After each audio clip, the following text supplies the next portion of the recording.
Hillary. I'm Davida. We're the two Pilates chicks here in our studio in Los Angeles, and we're here on a reformer because we're going to talk about footwork.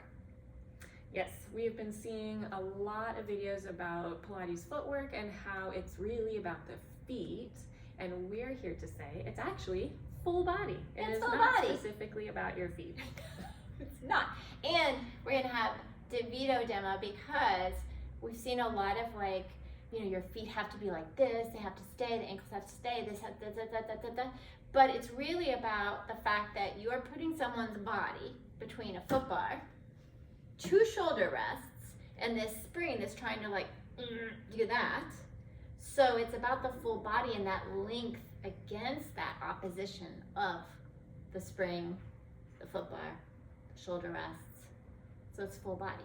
Yeah. And the foot position, we kind of believe, and we let our clients we tell them heels together, toes apart, on your arches, whatever, but let them kind of choose where, and then you can always guide them if you think, if it's unsafe, obviously you're going to move them. Yeah. But kind of where they place themselves in terms of rotation and height of where they are is probably where they feel the safest. And then you could probably ask them, well, can you see if you can come up a little higher? Yeah. Can you pull your feet back more? But it's really where they need to feel safe on the bar, where they can and they're get that connected length to it. Mm-hmm. And we can go into what you were talking about when we worked together. Yeah, Back. So for me, coming from a classical ballet background, I have a lot of external rotation. And so when I first started doing Pilates forever ago, my first position, heels together, toes apart position on the bar, was extremely externally rotated. So I was always told to bring it in, rein it in, which is a good thing to do for me. But Did they do the fist thing? Yeah, it would be a fist and you have to come to that. But for me, that never worked. For me, that would get grippy in my knees and my hip flexors because it was too narrow. Yeah. So every client's going to be different, and where they find their placement is probably the best for them. Yeah, so it's not going to be the same for everyone. So one teacher's fist where they're saying be here, and that doesn't work for me either. It doesn't work. That's not going to be the right spacing for everybody. Yeah. So for me, once I started working with Hillary, and she was like, well, find where your position is. And then there was so much more space in the pressing away that I could find. Mm-hmm. And that's, we can go into, we do it in our programs a lot with the Kathy Grant work, is finding that keyhole leg and finding that position for that person. But as long as they're safe and they're not going to go flinging off. Yeah. It's giving you a lot of information too. Yeah. And that's the whole thing. It's not about fixing anything. It's not fixing the feet or fixing this. It's kind of seeing what happens to the body in all these different positions. Yeah. So if I'm coming into first. So I always say just heels together, toes apart, and she's just going to squeeze her heels. And then the whole thing is whatever's connected to here is going to push, and then she's going to lengthen that way. And actually, you had your workout today. Yeah. And her back was really tight, and this actually made it feel more length.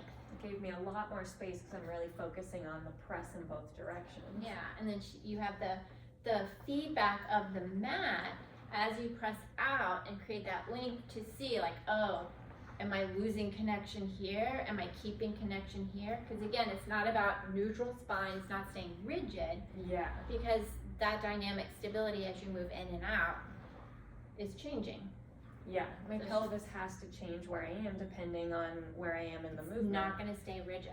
I'm not making sure I'm staying in a certain position here. I'm allowing it to move as I move. Yeah, and she's kind of figuring that out. She has 40 times, as Joseph Pilates would say.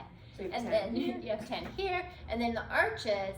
And I don't sit there and get nitpicky about wrap the toes and heels under. I want the feeling of both arches being evenly weighted. And the same push and length as you go out. So again, it's not about the feet. It's that is connected, that's connected to fire into the whole body. Yeah. And then heels.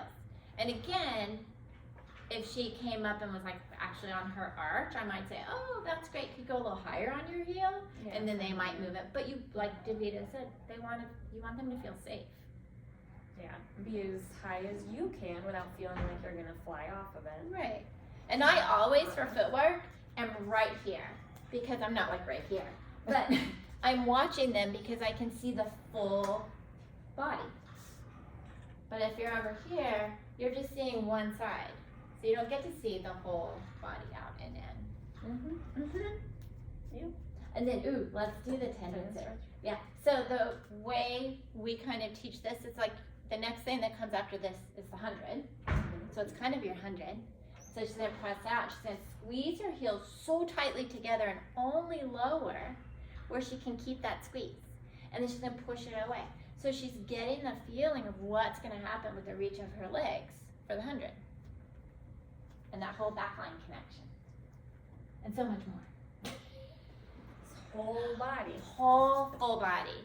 So you're gonna see things like, you probably have examples too, but I've seen things where someone gets on and their feet do something weird, and I'm like, well, that's interesting, but I'm not gonna fix it here because obviously there's this whole chain that's happening. Yeah.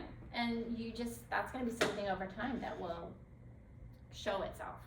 And as they're doing their footwork, that's in the beginning part of the workout, whether you did mat first or just started on The the first reformer. time on the spring. So first time on the spring for that day. And so their body's figuring it out. And as it's full body, you're seeing what's going on for that day.